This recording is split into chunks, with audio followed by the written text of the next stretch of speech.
Parking मध्ये जायचं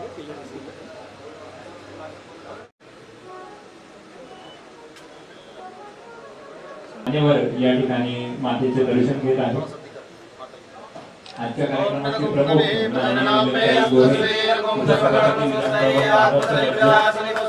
मनोजी साहेब सर्व मान्यवर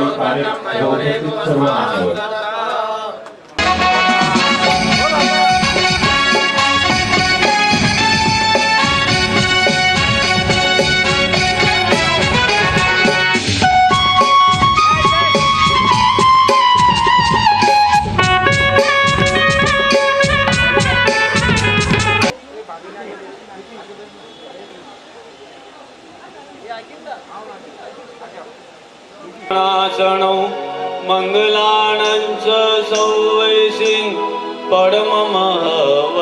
कृपया यांनी व्यासपीठावर यायचंय आणि सौ चित्राजी अशोकजी नाहर नाशिक यांनी व्यासपीठावर आसनस्थ व्हायचंय. चिंतन नाहर यांनीही व्यासपीठावर यायचंय आहे. सर्वप्रथम आजच्या आपल्या कार्यक्रमाचे अध्यक्ष माननीय डॉक्टर नीलमताई गोऱ्हे यांचा मी अगदी थोडक्यात परिचय करून देतो. काही व्यक्तिमत्व ही दुर्दम्य इच्छा या भाषांवर त्यांचं प्रभुत्व आहे. वैद्यकीय सामाजिक कार्यात सातत्य लाभलाय आणि आज वाचन प्रेरणा दिवस आहे 15 ऑक्टोबर आणि आज ते आपल्याला प्रमुख अतिथी म्हणून या संकल्पना समाजाला दिली की देणाऱ्याने देत जावे, घेणाऱ्याने घेत जावे. इतक्या मोठ्या महान एकदारांनी सन्मानित समाजाची तळागाळाची स्त्रियांसाठी असणारी तळमळ तगमग त्यांच्या प्रत्येक कार्यात प्रत्येक शब्दात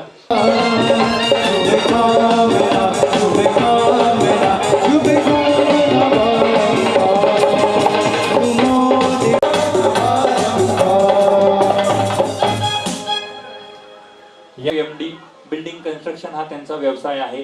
मुंबई, पुणे, नगर येथे त्यांचे मोठ्या प्रमाणात प्रोजेक्ट सुरू असतात.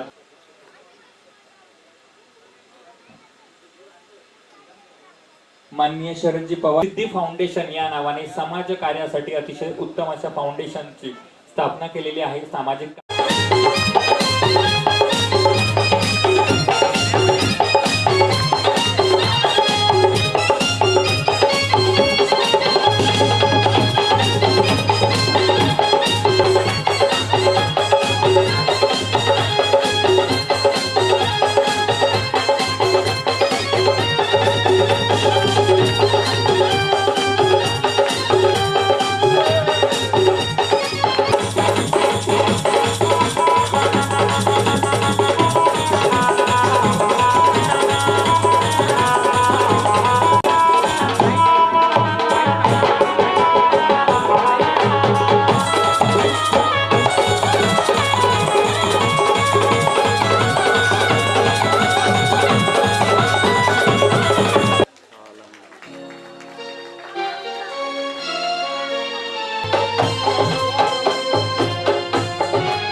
सर्व आपल्या देवती माता, चामुंडा माता, भवानी माता, तुळजाभवानी, महालक्ष्मी, सरस्वती सर्वांना वंदन करते, नतमस्तक होते.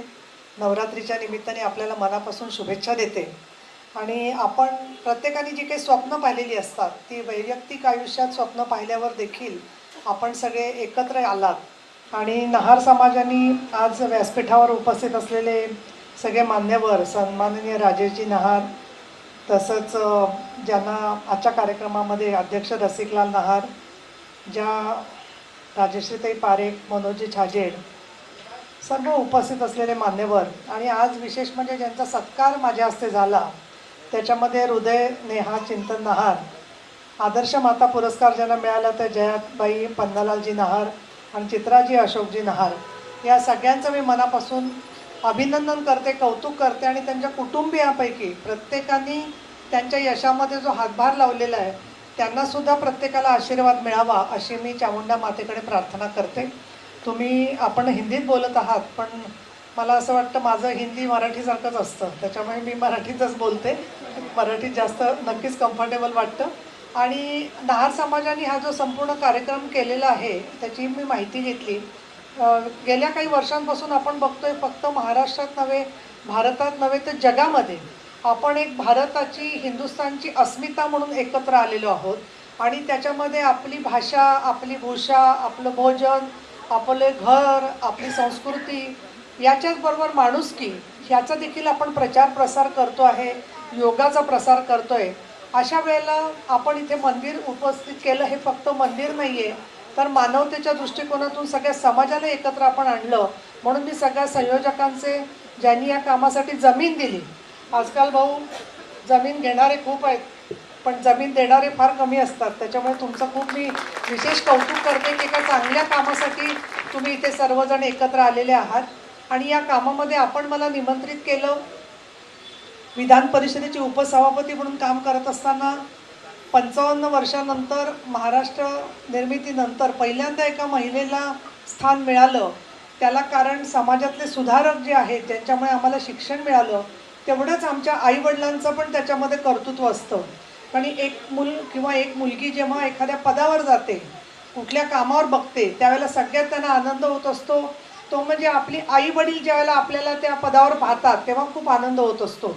आणि मला आठवतं की मी ज्यावेळेला उपसभापती झाले पहिल्यांदा 2019ला, तर माझी आई सभागृहात वरती गॅलरीत येऊन बसलेल्या होत्या, लतिकाताई गोरे. दुर्दैवाने आता त्या हयात नाही आहेत, गेल्याच वर्षी त्यांचं 20 फेब्रुवारीला निधन झालं.